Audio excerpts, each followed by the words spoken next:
was Dusty's day at the G yesterday. What I loved about the Jack Riewoldt interview, one thing he said was, what's your biggest moment you've ever had on the MCG? He said, actually, this day's right up there. Absolutely loved the fact that even though they lost by 48 points and he didn't have his best day individually, he just loved the recognition that he got, and you don't normally see him like this, reflective and thanking everyone. He shies away from the limelight, but well done to the fans to get out there. 95,000 people turn out to watch this game and watch Dustin Martin, and this was special. It's all they needed to see, and he just put on the show there. Yes, after that, Hawthorn showed their class where they're far more advanced than Richmond, but it was a day many people won't forget, and Dusty will never forget. Surely he gets a share of the gate receipts, Damo. Like, there would have been 40,000 there yesterday, 95. Yeah. Surely the AFL go, Dusty, you got 55 more than we were going to get there. Here's just a little sweetener for you. Well, you're the money man on this table, and maybe you should have negotiated. It doesn't work that way, Brownie. It does not work that way. And look, equally, most of those 92,000 stayed right to the very end, which is quite extraordinary given the game was a blowout. I think we're all still in shock, Nathan, from you. No, I'm happy. The gate receipts, there was 55,000 more there yesterday. And one man who stood in their way, particularly in the first half, and I love this guy, is Scrimshaw. So 13 disposals, 5 intercepts. Every time they went forward, he was the one. So he's the good old-fashioned half-back. He plays on somebody and then he plays off them. So I'll go as far as to say, if he continues this vein of form in the next few years as Hawthorn climb the ranks, you could be talking about him the same way we talk about Tom Stewart from half-back. He doesn't miss the football on his left foot when he runs off half-back. I think he's a brilliant player. I think he's got all-Australian half-back written all over him in the coming years, so that's how good he could be. Well, the Hawthorn coach, Sam Mitchell's got 4 premiership medallions in his sock drawer, in part to the way that Alistair Clarkson set up this amazing era of success. So Clarko's kickers, we all remember the names. We've got Hodge, Gibson, Suckling, Guerra, Burgoyne, Birchall. There was others, but their power and their ball use off half-back was a key factor in that dynasty that they had. Well, what's Sam Mitchell done? He's going to learn from Alistair Clarkson and what we had, and I'm going to load up with my best kickers off half-back. This is their kicking efficiency this year. We've got Amon, ball user. Scrimshaw, you just mentioned. Weddle can use the footy. Sicily was unbelievable, 33 touches yesterday. Hardwick's forward back but can kick it, and D'Ambrosio comes in and uses the ball. So let's look at how that looks on game day. This kicking was unbelievable yesterday. So I reckon Sam Mitchell's gone, what did we do when we won all those premierships? What old is what's new again? So there's Sicily, that kick there to drop that ball 3-on-1 into that position there.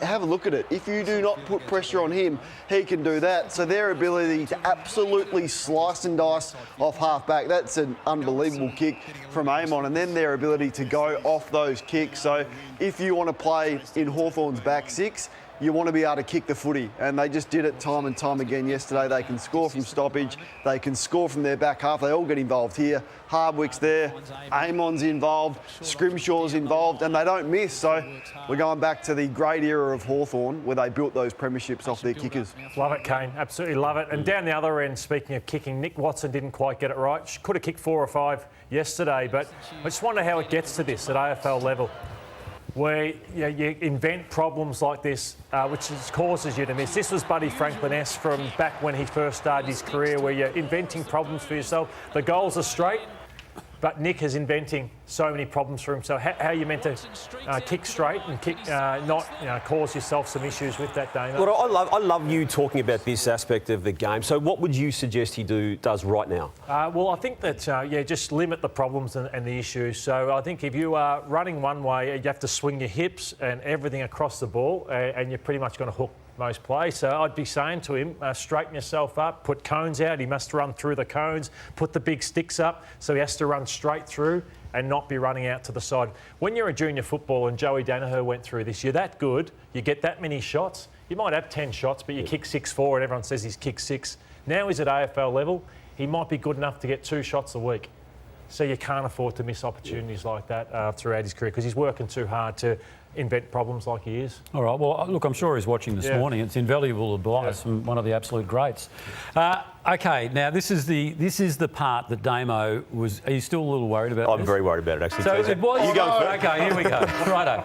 It was Dusty's day.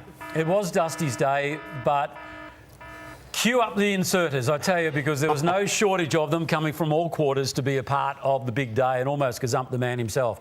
The clubhouse leader, and it'll take some beating, is this man, Jack Riewoldt. Now, Jack went on a walk through the Richmond streets, the same streets that he ran through 10 years ago when he tried to escape the media.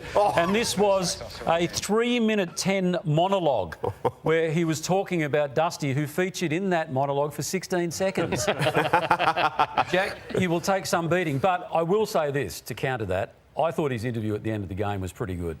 Look, his questions were longer than the game itself, but what he was asking were pertinent about the family, about retirement, so he gets away with it because of his post-game. You softened it right Did at you the whack end. him and then soften it up there? We weren't meant to soften this.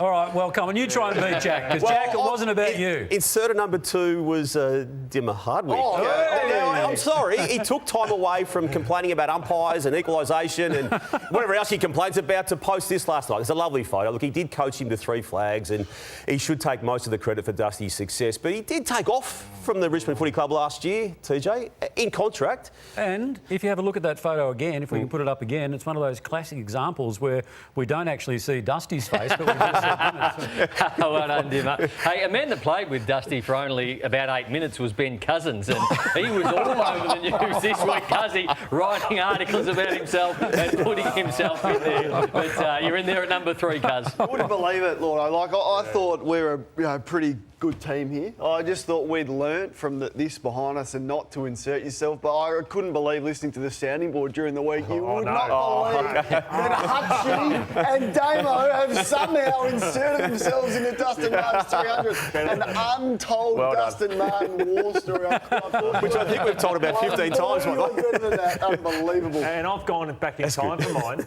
He's not the only panellist who's inserted himself. Our man, Nath Brown, who didn't even play with Dusty, but he's trying to get involved. So Dusty's asked any good movies out there at the moment. Yeah, Argo, Christmas in a while. He gave him nothing, and then Dusty's gone again. Clive Peters, whoever that is, he missed it. Did you reply? Nath is This is trying. 2011. That's 14 years ago. No, just gold. That's good. Know your name, Brady. Lordo. I did see that you tried to insert yourself in the Christian Petrarca one during the week with your ruptured spleen and your ribs, weren't you? All right, OK, I don't know where we're going Maybe don't with go that there, one. Brownie. I don't know where we're going with that one, but is anyone prepared to say that anyone has inserted themselves more than Jack? It's unbelievable. Only you. OK, well, I think Jack's our winner for the day. But it was a good interview, let me tell you.